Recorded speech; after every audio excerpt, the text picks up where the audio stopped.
Hello YouTube, Tim here. This is another one of my projects ongoing. All I need to do now is glue in the outer limbs and cut the nocks. As you can tell, this is a Holmegaard style bow or Molagabit bow. It's looking pretty slick.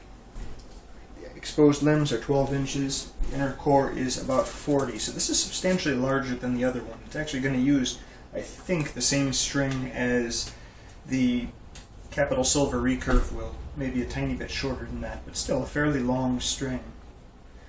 The pipe, however, is, as you can tell, gray. That means it's schedule 80 in this case. It's 1 inch schedule 80. I've never seen somebody use the 1 inch schedule 80, and I don't know why. It seems like it should be effective and good, so we'll give it a shot and see how that goes.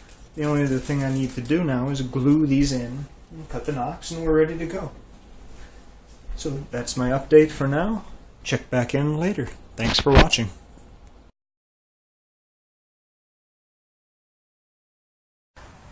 Hello YouTube, Tim here, and I've got a bow that I've teased a few times now and I've showed you. It's my newest Holmegaard style bow. I don't know exactly if it's going to work, but I figure let's capture it on film and find out together. I have not yet fully tapered the limbs, only a little bit towards the tips, as you can see, and very little bit at that.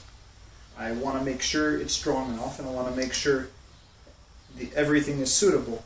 The core is 40 inches of Schedule 80 PVC. So this is thick, heavy-duty stuff. With any luck, we won't have problems. And these nice, long outer limbs just act as levers. They're extremely light. So this is the equivalent of having much shorter but heavier limbs. Ideally, we'll get a nice full draw. I don't know. I've had good luck and bad luck with Schedule 80. The brace height, for what it's worth, is... well, you can't tell like that. I've got it marked right on there. 1, 2, 3, 4, 5, 6.5 inches, let's call it.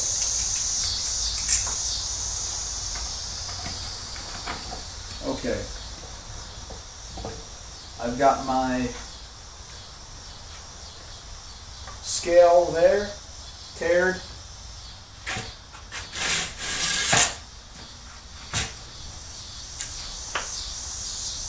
So, 6.5 inches, 0 pounds.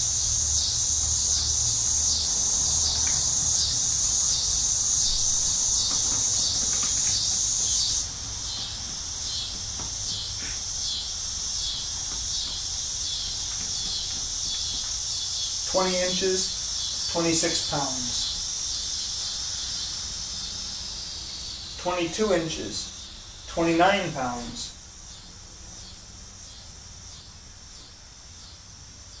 24 inches, 32 pounds.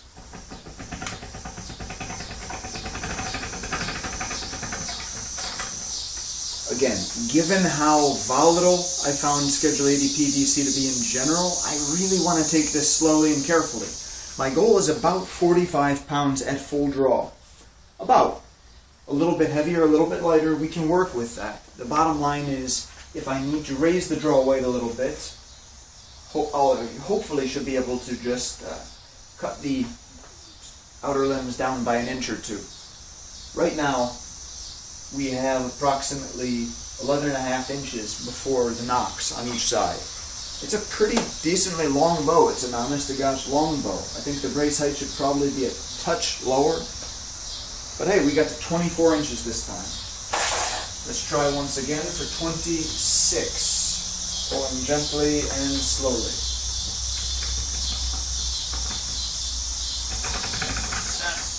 Let me tear it again just to make sure it doesn't go to sleep.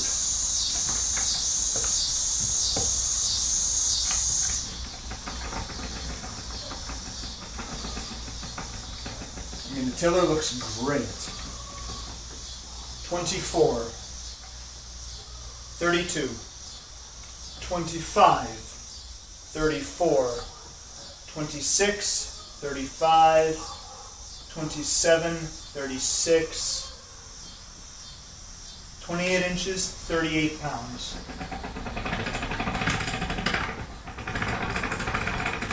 Not The only reason it's that light, remember, is because of the massive amount of leverage. If this thing were given near 6-inch long SIAs or 8-inch long SIAs, the weight would probably be well in excess of 80 pounds. That's not what we need. These arms should give us a lot of the same power without sacrificing too much to a lot of external weight. So it should perform surprisingly well for such a light bow. I'm going to go once more just to hit 29 inches, just to make sure I can take it.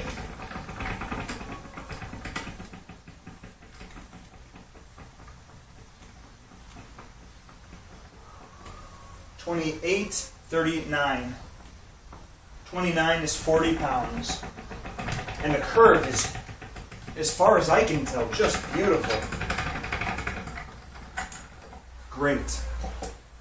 So drawn rapidly, the draw weight is going to be a touch higher, estimate higher by about 1 to 5 pounds, somewhere in that ballpark. Well, let me go and draw it manually now. It appears to not explode. Feels great, he said right before the limb snapped and whacked him in the face, right? Okay, cool. So I think we're ready, and it's nice and taut throughout the draw. It has a great feel to it. I'm looking forward to giving this thing a shot outdoors and really putting it through its paces. When unstrung, at least before I strung it, there was a tiny, maybe that much reflex. Now it's totally straight. That's fine. Hot glue again near the ends throughout. This is just a little cap on the end just to seal it off, keep it from twisting if the other stuff fails, and maybe hold it in.